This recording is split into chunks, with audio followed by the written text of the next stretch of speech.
Hello students, आज की इस वीडियो में आज मैं आप लोगों को पढ़ाने वाला हूँ लेखा शास्त्र के अध्याय 10 के उदाहरण नंबर 5 को पढ़ाने वाला हूँ। तो चलो देखते हैं उदाहरण नंबर 5 को। तो देखो उदाहरण नंबर 5 क्या कह रहा है भाई। एक कंपनी ने 1 अप्रैल 1999 को 30,000 रुपये की एक मशीन खरीदी। ठीक है, पहला मशीन याद रखना। कौन सा मशीन खरीद रहा है? पहला मशीन खरीद रहा है। कितने में? 30,000 रुपये में। ठीक है, कब खरीद रहा है? 1 अप्रैल से। ठीक है, 1 अप्रैल से खरीद रहा है। देखो डेट बहुत मायने रखता है, याद रखना ना, डेट बहुत मायने रखता है। जब भी आपको कहेगा कि मशीनी खाता बनाइए कहेगा तो डेट को याद रखना होगा और डेट के हिसाब से हमें चलना होता है। ठीक है, उसके बाद रुपया देखो 30,000 का एक मशीन खरीदा। फिर इसी वर्ष कह रहा है, इसी वर्ष के 1 अक्टूबर को एक और नया मशीन, ठीक है, 10,000 रुपये में खरीदी। तो फिर से मतलब जो वित्तीय वर्ष है उसी वित्तीय वर्ष के अंदर ये इन्होंने फिर 10,000 का एक और मशीन खरीदा जिसकी स्थापना पर 2,000 रुपये खर्च किए। ये क्या होता है? स्थापना जो है, देखो ले जाने वाला जो चार्ज होता है ना उसको हम स्थापना कह देते हैं।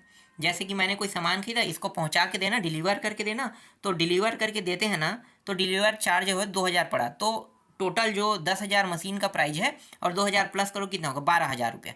तो 12,000 रुपया मशीन का प्राइस अब मानोगे। ठीक है, तो 10,000 और 12,000। फिर आगे देखो क्या कह रहा है। 1 अक्टूबर 2001 को कंपनी ने 1 अप्रैल 1999 को खरीदी हुई मशीन अप्रचलित हो गई, मतलब खराब हो गया समझ लो। ठीक है, इसी कारण क्या कर दिया उन्होंने? बेच दिया। तो कौन से मशीन को बेचा, पहला कि दूसरा? पहला मशीन। देखो ये जो मशीन है जो खरीदा था ना 30,000 रुपये में, 30,000 रुपये वाले मशीन जो है वो 2001 में ख़राब हो गया। और इस मशीन को कब खरीदा था? 1999 में। ठीक है, ख़राब हो, जैसे आप टीवी लेने जाते हो, टीवी जब है टूट फूट जाता है या ख़राब हो जाता है आप उसको कबाड़ के भाव में बेच देना, वैसे ही हो गया समझो। कबाड़ हो गया और कबाड़ होने के बाद उसको यहाँ पे 14,000 रुपये में बेच दिया। ठीक है, ये यही कहना चाह रहा है। समझ में आया? आगे देखो, प्रत्येक वर्ष 31 मार्च को समाप्त की मूल लागत 10% ह्रास लेना है। मतलब 1 अप्रैल से अगर कोई सामान 1 अप्रैल को खरीदता है और 31 मार्च तक के रहता है तो हमें कितना प्रतिशत ब्याज लगाना है? 10% लगाना है। ठीक है, और ये सालाना लगेगा। लेकिन अगर उसके बीच में खरीदता है तो माह के हिसाब से हमें ब्याज लगाना है 10% ही। ब्याज ये नहीं कहेंगे हम लोग, वार्षिक दर कहेंगे, है ना, वार्षिक दर लगाना है। ठीक है, आगे मैं आपको इसको अच्छे से समझाऊंगा, अभी इसको समझो। ठीक, इसके बाद देखो 1999 से 2001 तक के मशीन खाता बनाइए कह रहा है। चलो अब देखो मैं आपको जो समझाना चाहता हूँ अब आपको और अच्छे समझ में आएगा। पहले मैंने आपको थोड़ा सा प्रश्न के माध्यम से बता दिया कि हाँ ये ऐसा ऐसा हुआ है, 2 बार मशीन खरीदा गया है तो 2 ही बार क्या करना है हमें भाई? 2 बार हमें यूज करना है। देखो पहला जो है मशीन कब खरीदा गया है? 1 अप्रैल 1999। देखो डेट बहुत मायने रखता है ना, 1 अप्रैल, तो 1 अप्रैल से 31 मार्च खरीदा जाता है। तो 31 मार्च जो एक साल में जो इसका मूल्य ह्रास होगा, ठीक है, मशीन की कीमत जो है हर साल क्या होते रहेगा? कम होते रहेगा। जैसे आप बाइक खरीदने जाते हो तो बाइक का रेट जितना शोरूम में होता है उतना ही रहता है या नहीं ना? जैसे वो शोरूम से बाहर आता है तो उसका रेट जो है थोड़ा सा डाउन हो जाता है, फिर डाउन होते जाता है, फिर एक साल हो जाने के बाद फिर डाउन हो जाता है, फिर दूसरे साल हो जाने के बाद फिर डाउन हो जाता है, फिर तीसरे साल जाओगे तो डाउन, तो इसी तरीके से डाउन होते जाता है ना। तो 30,000 रुपये में इन्होंने खरीदा। तो देखो 30,000 रुपये का हमें क्या करना है? 1 वर्ष का है तो 1 वर्ष को 1 लिखो और 10% मतलब 10/100। 1 शून्य 1 शून्य 1 शून्य 1 शून्य। तो कितना आ रहा है? मूल्य ह्रास जो है 30,000 रुपये में 3,000 रुपये का मूल्य ह्रास हुआ। ठीक है, 3,000 रुपये का मूल्य ह्रास। तो इसको आपको लिखना है, कैसे लिखोगे? देखो ये डेट है, पार्टिकुलर्स है ना, और ये अमाउंट है, ये डेबिट पक्ष है, ये क्रेडिट पक्ष है। तो सेम टू सेम डेबिट पक्ष और क्रेडिट पक्ष सेम टू सेम रहेगा। लेकिन जो खरीदी करोगे उसको यहाँ पे लिखना है आपको। ठीक है, तो 1 अप्रैल 1999 को हुआ था। ठीक है, और ये जो है ये कैश में खरीदी हुआ था ना, नगद खरीदी। ठीक है, नगद खरीदी हुआ था, नगद खाता से कहोगे 30,000 रुपये उन्होंने दिया। ठीक, अब देखो 2031 मार्च एक साल हो जाएगा। तो एक साल में जो 10% मूल्य ह्रास लगेगा, ठीक है, अंग्रेजी में हम इसे क्या कहते हैं? डिप्रिसिएशन बोलते हैं ना। तो डिप्रिसिएशन अगर हिंदी में अगर आप इसको लिखते हो तो मूल्य ह्रास लिखना, मूल्य ह्रास खाता से। तो मूल्य ह्रास खाता से जो 1 अप्रैल वाला जो पहला पहला जो है ना, देखो 30,000 रुपये में खरीदा, 10% ह्रास लगेगा तो कितना आ जाएगा? 3,000 रुपये। मतलब डायरेक्ट इससे कितने हज़ार की कमी हो गई? 3,000 की कमी हो गई। ठीक, ये समझ में आया? अब दूसरा देखते हैं, क्योंकि इसी वित्तीय वर्ष में खरीदी हुआ है दूसरा भी। तो देखो दूसरा मशीन जो है 1 अक्टूबर को नया मशीन 10,000 रुपये में और 2 स्थापना। ठीक है, जो मशीन को पहुंचाने में जो लागत चार्ज आया है उसको हम स्थापना कह देते हैं। तो 10 दो कितना होगा 12,000। तो 12,000 रुपये पर अब क्या लगाएंगे 10%। भाई 10% तो सब में लगेगा वार्षिक दर। लेकिन ध्यान देना ये 1 अक्टूबर में खरीदी हुआ है, तो अक्टूबर में खरीदी हुआ है, तो अक्टूबर से मार्च तक के जाने में कितने माह का अंतर है 6 माह का। तो 6 माह का, तो जब भी माह माह को लिखा जाता है वर्ष के मुकाबले, वर्ष नहीं है ना माह है, तो माह है तो 6/12 लिखेंगे उसे। 6 कम 6 दूनी 2 बार में कट गया, 1 शून्य 1 शून्य 1 शून्य 1 शून्य, फिर 2 एकम, फिर 2 2 छक्के 12 2 शून्य, तो 600 रुपया आ रहा है। ठीक है, तो 600 रुपया क्या हो रहा है मूल्य ह्रास हो रहा है 6 महीने में। तो 12,000 में जो सामान खरीदी गया है, जो मशीन खरीदी गया है, उसका मूल्य ह्रास कितना है 600 रुपया है। तो देखो दूसरा जो है 1 अक्टूबर को खरीदा था ना, तो आपको लिखना है 1 अक्टूबर नगद खाता से, हिंदी में लिखोगे नगद खाता से लिखोगे, अंग्रेजी में टू कैश अकाउंट। ठीक है, 10 2 12। देखो तो मैंने टोटल 12 कर दिया था इसको, यहाँ पे देखो 12 जो है ये, और देखो 6 महीने का यहाँ पे लगा है, जो मैं अभी आपको बताऊँ ये भी यही बता रहा है 6 महीने का। तो कितना होगा 600 रुपया। अब इन दोनों को जोड़ो कितना होगा 3600। तो इस बार अमाउंट के साइड में आपको लिख दें 3600 रुपया। ठीक है, अब क्या करेंगे, ये जो पहला देखो 3,000 का मूल्य ह्रास हुआ है ना, तो 3,000 का मूल्य ह्रास हुआ है, तो 3,000 को कम कर देंगे। अब कितना होगा 1 साल चल गया, समझो मशीन 1 साल चल गया है, तो 1 साल चलने के बाद मशीन की कीमत कितना होगा 3,000 कम कर दो 27,000 होगा। तो 27,000 हमें यहाँ पे लिखना है। देखो इसको इन दोनों को घटाएंगे तो कितना हो जाएगा 1 साल चलने के बाद जो 3,000 की कमी हुई है, मतलब 3,000 का क्या हो गया रेट डाउन हो जाएगा, तो कितना आ जाएगा 27,000। इसी तरीके से 6 महीना चलने पर 600 रुपये की कमी हुआ है, तो 600 इसमें घटा दो 12,000 में, तो कितना आ जाएगा 11,400 आ जाएगा। ठीक है, इसी को बैलेंस लाया गया कहते हैं, मतलब कैश, इसको हम क्या कहते हैं राशि लाया गया है ना, राशि लाया गया, ले जाया गया वाला आप लोगों को पता है ना, तो राशि लाया गया। ठीक, तो इस तरीके से इतना आ गया। अब इन दोनों को जोड़ दो, जोड़ो कितना होगा 38,000। ठीक है 38,000। अब देखो इन दोनों का योग, इसका और इसका योग कितना है 42,000, तो ये 42,000 आ गया। अब ये जो है 36, 1 मिनट कहाँ है, ये जो है 36,000 है ना, और इन दोनों को जोड़ेंगे, तो इन दोनों को जोड़ेंगे तो कितना आ जाएगा 38,400 आएगा, तो 38,400 लिख देंगे। अब इन दोनों को जोड़ दो, तो जोड़ेंगे तो देखो दोनों साइड 42,000 हो गए, ये भी 42,000 ये भी 42,000। ठीक है, एक वित्तीय वर्ष का पूरा जितना भी कैलकुलेशन होना था सब हो गया, एक वित्तीय वर्ष समाप्त हो गया। ठीक है, अब अगले वित्तीय वर्ष पे चलेंगे, तो अगले वित्तीय वर्ष पे चलेंगे तो ये जो बैलेंस लाया गया है, ठीक है, इसको पूरा उठा के, इसको यहाँ से यहाँ पूरा उठा के यहाँ पे 1 अप्रैल पे ले आएंगे 2000 पे। ठीक है, तो 1 अप्रैल पे ला लेते हैं। तो देखो अब नया वित्तीय वर्ष चल रहा है ना, नया वित्तीय वर्ष में कोई सामान खरीदी हुआ है क्या, 2 ही बार मशीन का खरीदी हुआ है और एक ही वित्तीय वर्ष में हुआ है, अगले वित्तीय वर्ष में नहीं हुआ है। ठीक है, तो अगले वित्तीय वर्ष में अगर सामान खरीदी नहीं हुआ है, मतलब मशीन की खरीदी नहीं हुआ है, तो हमें क्या करना है बस आगे बढ़ाते जाना है।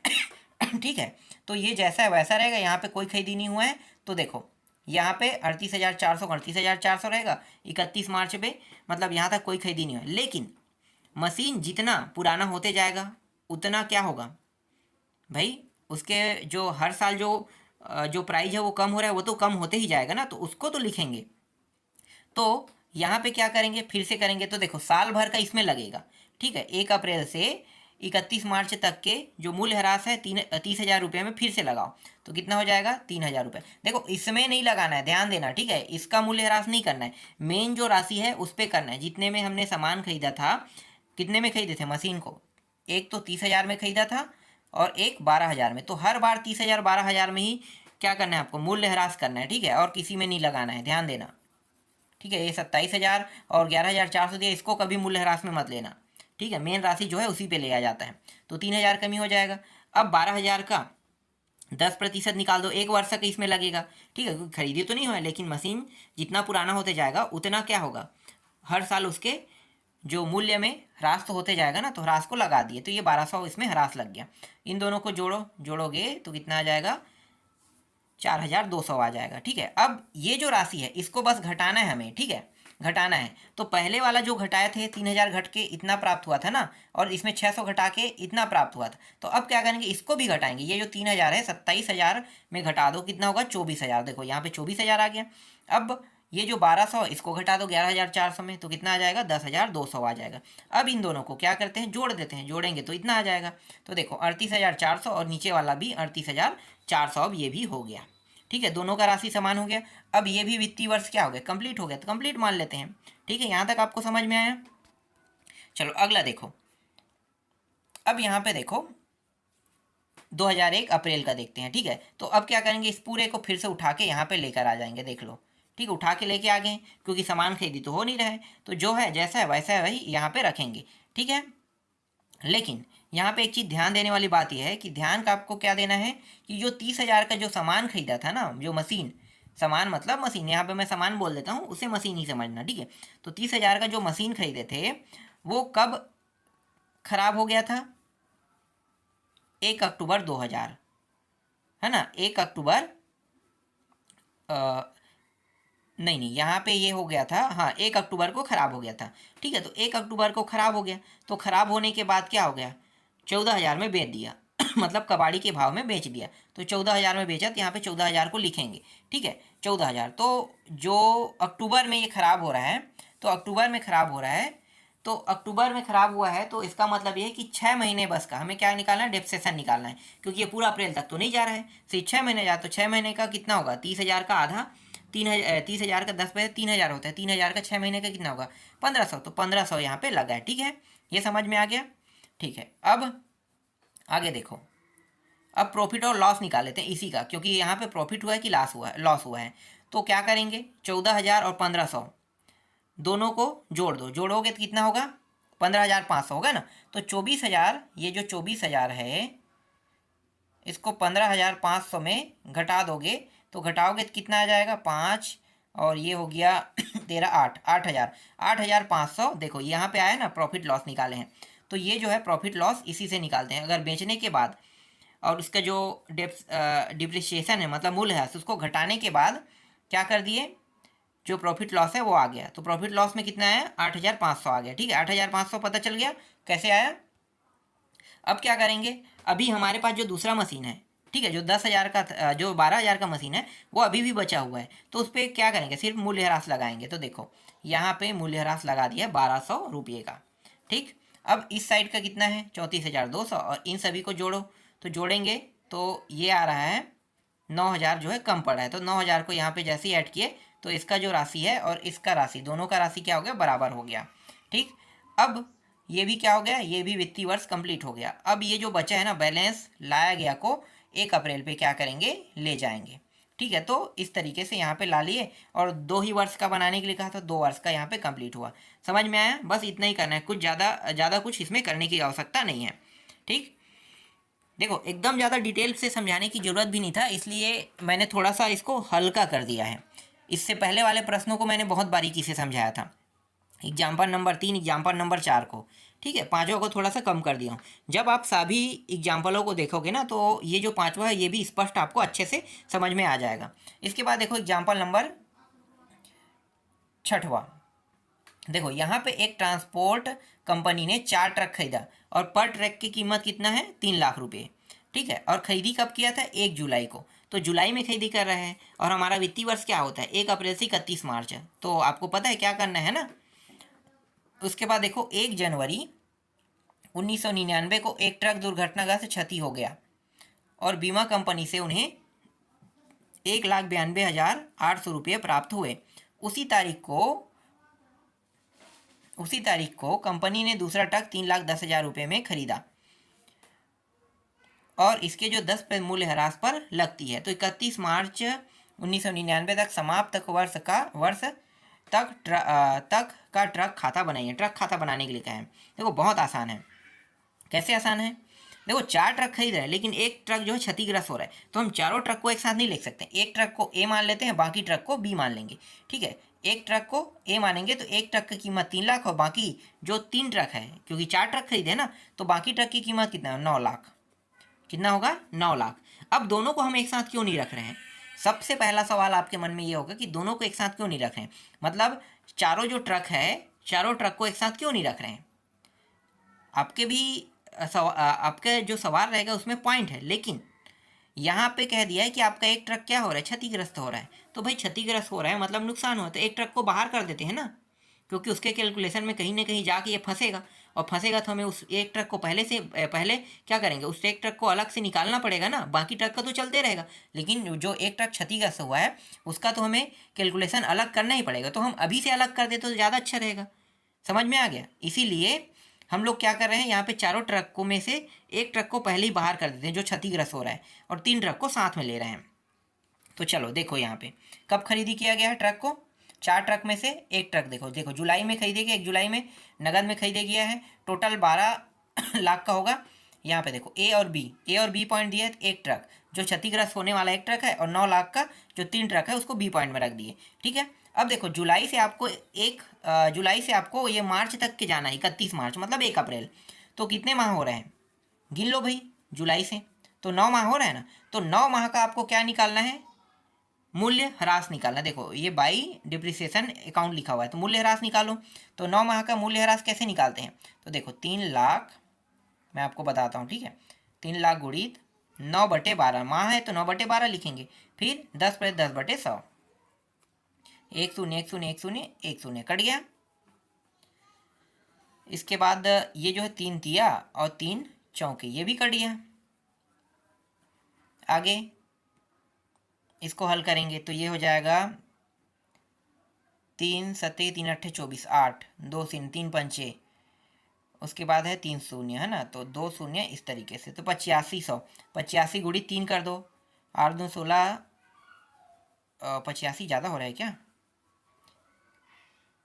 यहाँ पे 1 मिनट ज़्यादा हो रहा है।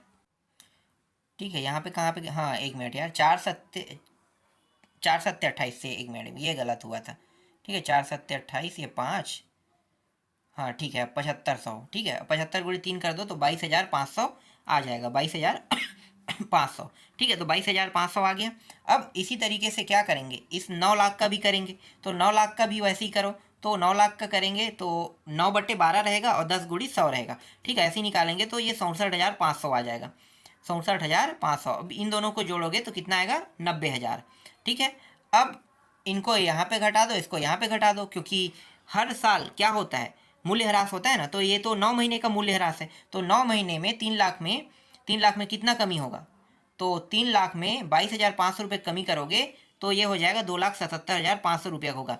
मतलब 9 महीने बाद अगर वो ट्रक को बेचता है, पहले ट्रक को, तो वो 2,77,500 रुपये में बिकेगा।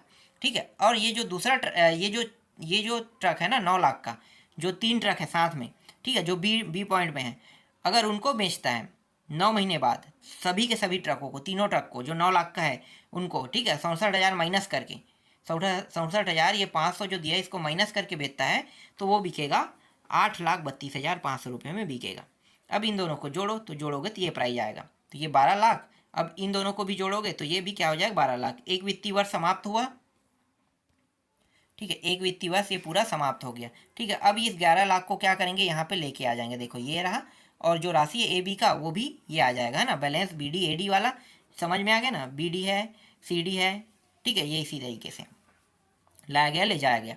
अब अगले वित्तीय वर्ष पे चलते हैं। तो देखो अगले वित्तीय वर्ष पे कोई खरीदी नहीं हो रहा है, कोई खरीदी नहीं हो रहा है, तो क्या करना है, साल भर का जो मूल्य ह्रास होगा उसको लगा देना है। इससे पहले वाले में 9 महीने का था, लेकिन अब क्या होगा, अब 1 अप्रैल से हमें लगाएंगे 31 मार्च का।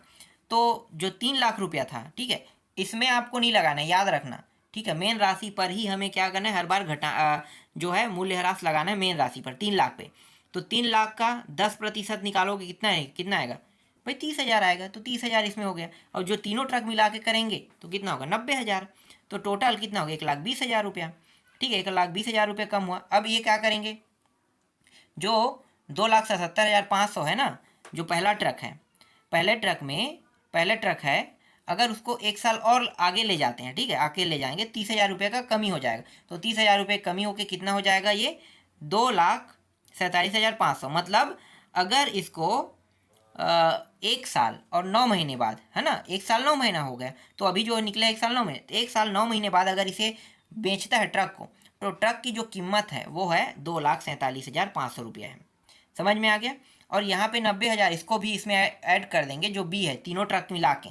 तो तीनों ट्रक मिला के अगर इसे 1 साल 9 महीने बाद बेचते हैं तो इसको घटाना है ना, 8,32,500 में घटाना 90,000 को, तो घटाओ कितना आएगा, 7,42,500। इसका मतलब ये है कि 1 साल 9 महीने बाद जब तीनों ट्रक को बेचा जाएगा तो उसका जो कीमत हो जाएगा वो कितना होगा, 7,42,500 रुपया बस रहेगा।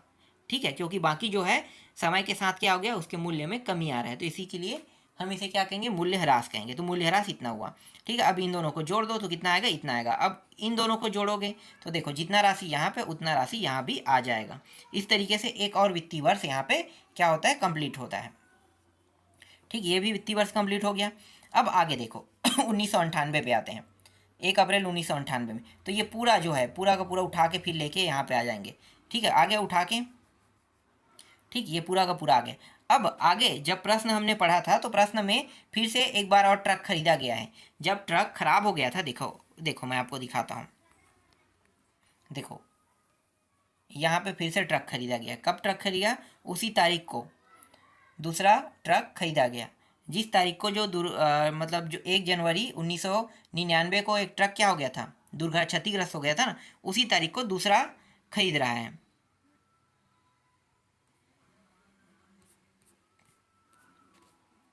तो देखो यहाँ पे उसे दर्शाना होगा, है ना, देखो दर्शा रहे हैं। ठीक है, तो पहले हम इन दोनों को पहले ले लेते हैं क्योंकि ये क्षतिग्रस्त हो गया था। ठीक है, 1 जनवरी को, तो 1 जनवरी को क्षतिग्रस्त हुआ था, तो क्षतिग्रस्तों को यहाँ पे लिखेंगे पहले वाले में। ठीक है, कैश अकाउंट इंश्योरेंस कंपनी के द्वारा 1,92,000 रुपया रिटर्न हुआ। ठीक है, जैसे आप इंश्योरेंस करा के रखते हो तो इंश्योरेंस कराओगे तो इंश्योरेंस के हिसाब से क्या होता है, 70% पूरा, अगर ट्रक पूरा ख़राब हो जाता है, पूरा जल फल सब चीज़ हो जाता है तो 70% मिलता है। 100% तो कभी नहीं देता, 70 मिलेगा या फिर कहेगा 60% आपको पूरा पैसा वापस मिल जाएगा, है ना। हर साल के जो मूल्य ह्रास है उसको घटाने के बाद, तो ये राशि वही है 1,92,000 जो है, ये जो राशि है ये उनको मिल जाएगा। ठीक है, क्षतिग्रस्त होने के कारण इतना इंश्योरेंस कंपनी के द्वारा प्राप्त हुआ। ठीक, तो 1,92,000 रुपये, ये समझ में आया। ठीक, अब आगे देखो, आगे अब क्या करेंगे, ये 1 जनवरी इसी डेट को जैसे ही इंश्योरेंस प्राप्त हुआ और जिस डेट में क्षतिग्रस्त हुआ, इंश्योरेंस इसी डेट में प्राप्त हुआ है, तो जिस डेट में इंश्योरेंस प्राप्त हो उसी डेट को इन्होंने नया ट्रक फिर खरीदा। तो नया ट्रक की कीमत कितनी है, 3,10,000। 3,10,000 रुपये का यहाँ पे मूल्य ह्रास निकाला गया है, तो 22,500 रुपया आएगा। तो 22,500 इसका मूल्य ह्रास आया। ठीक है, 1 जनवरी से लेकर कैलकुलेट किया है तब की बात है ना। अब क्या करेंगे, मूल्य ह्रास निकाल लेते हैं। जो क्षतिग्रस्त हुआ है उसके साथ ही ये सिर्फ कैलकुलेट होगा। तो क्षतिग्रस्त हुआ है तो देखो 1,92,800 ना, तो देखो ये जो राशि है 2,47,500। ठीक है, 2,47,500। ठीक, 2,47,500 में इन दोनों को पहले प्लस करो। ठीक है, ये जो 22,500 जो मैं बता रहा हूँ, ये 22,500 और ये जो 1,92,000, इन दोनों को प्लस करोगे। प्लस करने के बाद इसमें घटा दोगे, घटाओगे तो कितना आएगा, 32,200 रुपया आएगा। इसी को हम कहते हैं लॉस एंड हानि। ठीक है, प्रॉफिट एंड लॉस खाता से। तो कितने हज़ार की हानि हुई, 32,200 रुपये के अभी भी क्या है, लॉस में है, क्योंकि ट्रक जो है क्या हो गया, क्षतिग्रस्त होने के कारण कबाड़ के भाव में बिक गया। तो कबाड़ के भाव में अगर कोई चीज़ जाता है तो आपको लॉस होगा ही होगा। तो 32,200 रुपये का लॉस हुआ। ठीक है, ये क्लियर हुआ। चलो अब निकाल लेते हैं। हाँ, यहाँ पे एक चीज़ मैं गलत बता दिया था। यहाँ पे देखो ये जो रेट है ना 22,500, ठीक है, 22,500 इसका है। ठीक है, ये वाला इसका मूल्य ह्रास है। ठीक है, इसका मूल्य ह्रास, अभी इसका मूल्य ह्रास नहीं निकाले हैं। अब इसका मूल्य ह्रास कितना होगा, इसका तो पूरा सालाना लगेगा, तो 90,000 लिख दो। अब इसका मूल्य ह्रास लगाओ तो सिर्फ 3 महीने का मूल्य ह्रास लगेगा, क्योंकि ये जनवरी में खरीदी हुआ है। तो जनवरी के बाद जनवरी फरवरी मार्च 3 महीना हो रहा है ना, तो 3 महीना का इसका मूल्य ह्रास निकालोगे तो 7,750 रुपया आएगा। ठीक, समझ में आ गया ये। चलो अब इसको घटा देते हैं। तो देखो ये प्रॉफिट और लॉस तो निकल चुका है, तो पहले वाला पूरा क्लोज हो गया है। ठीक है, पहले वाला जो है वो पूरी तरीके से क्या हो गया, क्लोज हो गया। ठीक है, बी और ये बचा है, ये बी वाला बचा है, बी का 90,000। 90,000 को इसमें घटा दो, इसमें तो कितना आ जाएगा, 1 मिनट यार, कहाँ पे गलती कर दी हूँ क्या, बी में, हाँ यहाँ पे नहीं दिया, सीधा राशि लिख दिया, 90,000 लॉस लॉस हुआ है, क्या क्या नीचे में BC BD DD लिखते हैं, ठीक है। तो बस अभी वो इतना ही लिखो, 90,000 रुपये इसका हो गया, और ये जो 7,000 रुपया है इसका लॉस है ना, 3 महीने का, तो इतना हो गया। अब क्या करेंगे, देखो ये जो है टोटल जो है यहाँ से जोड़ेंगे, यहाँ से इन दोनों को, तो ये इतना होगा।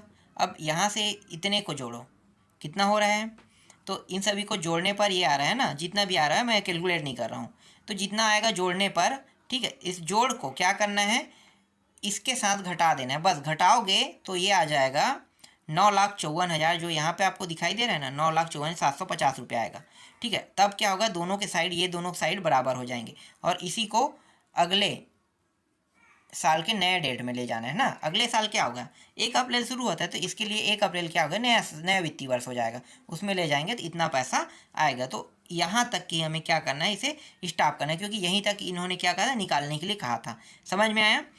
आराम से देखना वीडियो, धीरे धीरे देखना, अच्छे से समझ में आएगा। ठीक, तो आज की वीडियो में बस इतना है, बाकी जो बचा टॉपिक उसको आपको मैं नेक्स्ट वीडियो में बताऊँगा।